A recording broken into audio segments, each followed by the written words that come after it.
আমাকে আপনি মাফ করে দেন, ইন্নী মুহতাজ, আমি অভাবগ্রস্ত, আলাইয়া ইয়াল, আমার অধীনে অনেকগুলা পরিবারের লোকদের ভরণ পোষণের জন্য অভাবের তাড়নায় কি করব, রাতের বেলা চুরি করার জন্য মাফ করে দেন আমার।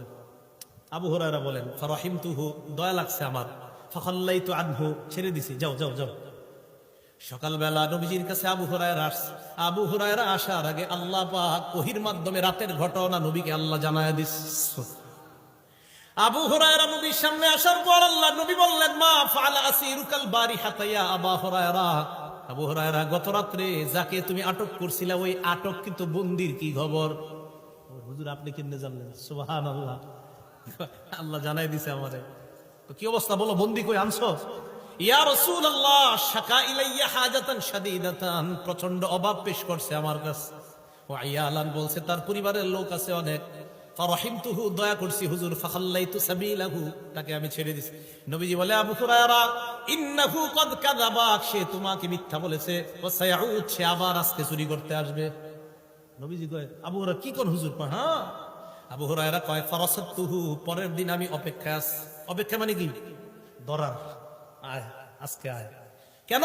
লিকাউলি রাসূলিল্লাহি ইন্নাহু সায়াউদ, যেহেতু আমার নবী বলছে আজকে আসবে, আমি নিশ্চিত চোর আজকে আসবে, আমি ধরার জন্য বসে রয়েছি।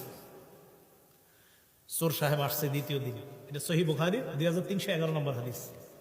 তা আসার পর আবু হুরায়রা বলেন, আবার ওই ব্যক্তি খাবার নিতেছে, নেওয়ার পর আমি তাকে ধরলাম, ধরার পর বললাম, লা আরফা'আন্নাকা ইলা রাসূলিল্লাহ, আমি তোমাকে আল্লাহ নবীর কাছে নিব। দ্বিতীয় দিনও বলতেছে, ভাই আমার অনেক অভাব অনটন, লি হাজাতুন শাদীদা ওয়া আলাইয়া ইয়াল, আমি অভাবগ্রস্ত, ক্ষুধার যন্ত্রণায় আজকেও চুরি করতে আসছি, আমারে মাফ করো। আবু হুরায়রা বলেন, দ্বিতীয় দিনও আমার মায়া লাগছে, মাফ করে দিলাম।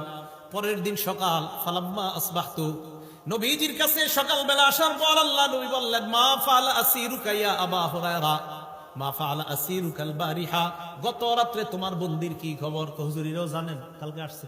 হ্যাঁ, কি বলছে? হুজুর গতকালকে যা বলছে আজকেও তা বলছে। আবু হুরায়রাকে নবী বললেন, ইন্নাহু কদ কাযাবা, চোর তোমাকে মিথ্যা বলছে, ইন্নাহু সায়াউদ, সে আজকে আবার আসবে। কয়দিন হলো চুরি? আপনারা বলতে হবে, ওলামারা না, ওলামারা ছাড়া অন্যরা, সাধারণ জনগণ বলেন, কয়দিন চুরি হইল? কয়দিন? 2 দিন। ওলামারা তো জানে, আপনারা বলবেন। সাধারণ পাবলিক বললে কি হবে? মিয়া চা স্টলের সামনে বসে এইগুলো আলোচনা করেন, আপনারা খালি গীবত করেন চা স্টলের সামনে বসে। এই হাদিস একজন আরেকজনের শোনান, তাই তো সব হয়ে যায়। আল্লাহ নবী বললেন, তৃতীয় দিন আবার আসবে চোর। আবু হুরায়রা বলেন, রাসাতুহু সালিসা, আজকে আমি ভালোভাবে বসে আছি, আজকে আর সারাসারি নাই, পুরা রেডি। চোর আসছে, আসার পর তাকে ধরলাম, ধরে কি কই দেখেন? আবু হুরায়রা কইতেছে, কয় শোনো, আজকে হইল 3 বারের তৃতীয়বার, কইতেছে আজকে আর সারাসারি নাই, নিমই তোমার নবীজির কাছে। এবার চোর কয়, ও আল্লিমকা দানি, ও আল্লিমকা কালিমা, আমাকে ছেড়ে দাও, আমি তোমারে এমন কিছু শিখাই দেই যে আমলগুলা যদি তুমি করো, লা ইয়াজাল আলাইকা মিনাল্লাহি হাফিজ, এই আমলটা যদি তুমি করো, আল্লাহর পক্ষ থেকে একজন সংরক্ষণকারী ফেরেশতা তোমাকে সংরক্ষণ করবে। চোর আবু হুরায়রারে কয়, একজন সংরক্ষণকারী আল্লাহর পক্ষ থেকে তোমাকে সংরক্ষণ করবে। আবু হুরায়রা সর্বনাশ, কি কয়? এই হাদিসের মধ্যে আসছে ওয়াকানু আহরাসা, এই হাদিসে আসছে ওয়াকানু আহরাসা, সাহাবায়ে কেরাম ছিলেন, নতুন কোন আমল ইলম জানলে ওই আমল জানার প্রতি সাহাবায়ে কেরামের খুব আগ্রহ ছিলেন। আবু হুরায়রা উনি যে চুরি করছে এটা ভুলে যায়, কয় ভাই শিখাও তাড়াতাড়ি, কোনটা শিখাইবা? সুবহানাল্লাহ।